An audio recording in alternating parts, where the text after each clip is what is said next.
Buyers, grab a tissue box because you're probably going to need it after today's episode. So not only are interest rates still hovering in the mid 6% range, but home prices in Orange County are back on the rise again. So how much are they going up, and will this continue to happen? That's what we're going to talk about on today's episode. So if you're a returning subscriber, thank you so much for your continued support. I really do appreciate it. If this is your first time tuning in, hi, I'm Josh Alexander, your local Orange County real estate agent, as well as host of Orange County Housing Market News, your one-stop shop for all things Orange County. So if you're thinking of buying or selling a home, make sure you hit that subscribe button because I go over different tricks and tips to help you win in today's market. So in today's episode, I'm going to be going over what you should expect to happen in the housing market in Orange County in the month of May. So let's go ahead and get into it.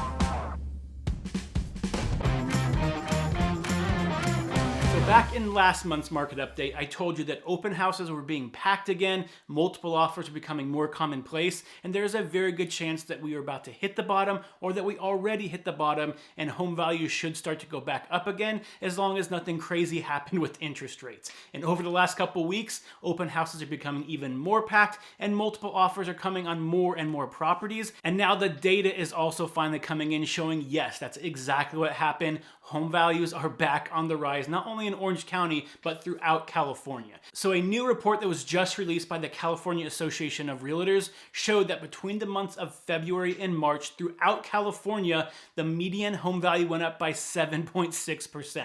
And in Orange County, it went up by 7.9%. Now, if you look at this graph right up here, if you're not listening to this on podcast, you can see the highlighted section is how much home values changed between February and March in different counties throughout Southern California. And you can see that in Orange County, we had some significant growth compared to the rest of the counties. And if you look at all the counties, pretty much everywhere except for LA County saw positive growth between February and March. Now, does this mean that all homes in Orange County just went up by 7.9% in 1 month? No, but it does mean that in general, we are starting to see prices increase throughout Orange County. And there's a couple of reasons for this. So the reason we saw such a big jump, in my opinion, from February to March is because if you remember in February, it was one of the only times that we've seen interest rates below 6%, at least for a few weeks in months. So because interest rates were going down, we had a bunch of home buyers enter the market, get into escrow, and those homes closed in March. So that's why that March data is showing that we've had so much growth, is because we had a giant explosion of home buyers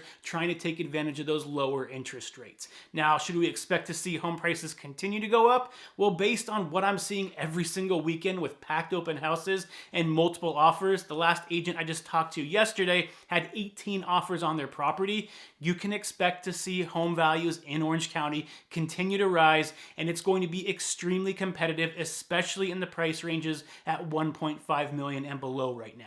So why is this happening if interest rates are so high, affordability is so low right now? How are we seeing home prices start to go up again? Well, if you go again back to my April update, I expand on that in a little bit more detail. But basically all you need to know is that supply is way lower than demand right now. So right now in Orange County, we have around 2,100 homes on the market.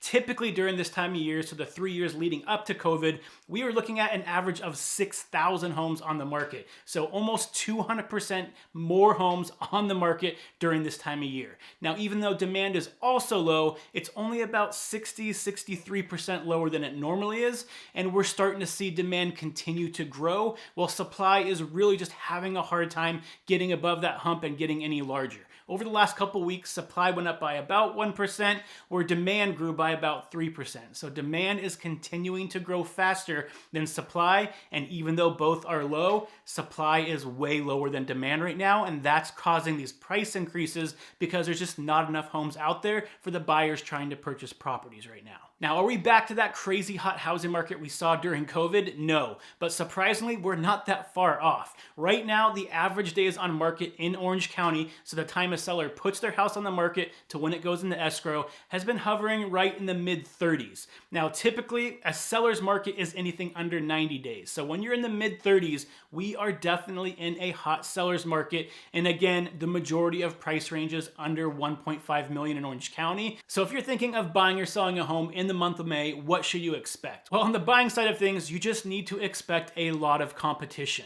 There are a lot of people looking for very few homes right now, which means that you need to have have your pre-approval ready. If you don't already have that, stop what you're doing, talk to a lender. It's free because you really can't place an offer without one right now. Have that pre-approval ready, be able to have a game plan set up with your agent so you can see the home as quick as possible, because typically once the house goes on the market, after that weekend, you're going to have multiple offers on those homes. So if you're not part of that process, you're going to miss out on that home. So make sure you have that ready to go, and then make sure before you start looking for homes, you have that list of must-haves, so that way you can identify your home quickly and know that it's going to work for you, and that way you don't feel that buyer's remorse after you get into escrow and close on it, because it's going to meet that specific criteria that you have for your home. Now, if you're a buyer sitting on the sidelines right now thinking to yourself, I don't want to deal with this, I want to wait for interest rates to go down, I want to wait for inventory to go up a little bit so it's not so crazy, just know that there is no data showing right now that inventory is going to rise. And there are a lot of reasons for that. I've gone over that in the last couple of videos I did, so you can feel free to go back and check that out. But inventory is just not going to rise to a point where you're going to see home prices coming down anytime soon. They might flatten out for a little while, but going down at this point is going to be extremely difficult to do unless interest rates get above 7% sustainably. If you see interest rates above 7% for an entire month, then you might see the housing market slow down again. But right now, every single month that goes by, it's becoming more and more clear that we probably saw the highest interest rates that we were going to see last October, and they've been dropping ever since. So what is my advice for buyers during this month? Well, it's pretty much always the same thing. And my advice is you're not a market speculator. You're not trying to flip a property. Most buyers are trying to buy a house for yourself, for your family, to live in for the long term. So if you're thinking of buying a home and you want to be there 5+ years, you need to talk to a lender. They're going to tell you what you can afford right now, and if that payment gets you into the neighborhood with the amenities you want, then now is always a good time to buy a home. If interest rates drop, you can always refinance later and get a lower monthly payment. And if interest rates do go up in the future, you know that you got a great deal on that loan and you have that set monthly payment that you don't have to worry about. So if you can afford to get into the home in the area you want right now, it's always a good time to start looking.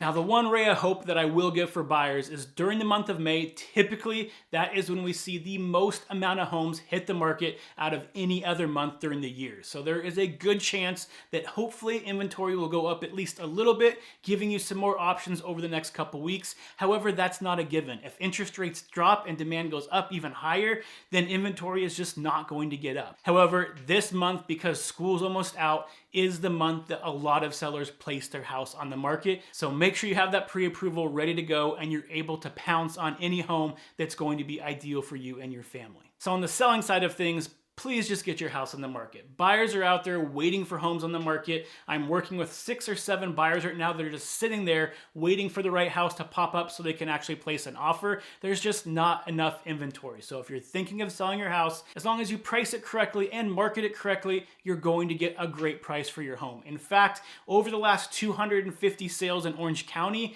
60% of those were at or above asking price, which is the highest it's been in months. So as long as you price that home correctly, you're going to have a lot of activity. You're going to most likely get multiple offers and be able to be a little bit more selective on which offer you choose. This is also an ideal month to get your house on the market if the kids are getting out of school in the next month or two, because you can get your house on the market, get it sold, and then find a new place to call home as the summer hits, and you can move your kids where it's not during the middle of the school year, which is why, again, most sellers tend to put their house on the market during the month of May to take advantage of that seasonality where their kids are getting out of school right as they're selling their house, so they can move to the new house, spend summer there, and then start up the new school year in the fall. Now, if you're still debating, is this a good time to buy, a good time to sell, and you want some actual personal advice to go over your situation specifically, feel free to get in contact with me and set up a discovery call. Takes about 30 minutes. I can answer any questions about the housing market you have. If you're watching this on YouTube, check out the description below. It's in the link. If you're watching this on Instagram, it's in my bio. It's on Facebook. I'll put it in the comment section,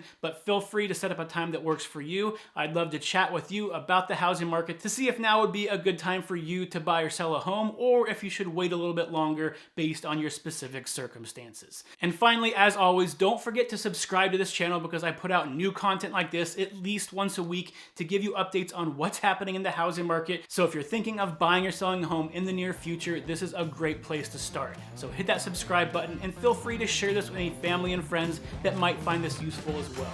And until next week, stay healthy, stay happy, and I will see you on the next show. Bye, everybody.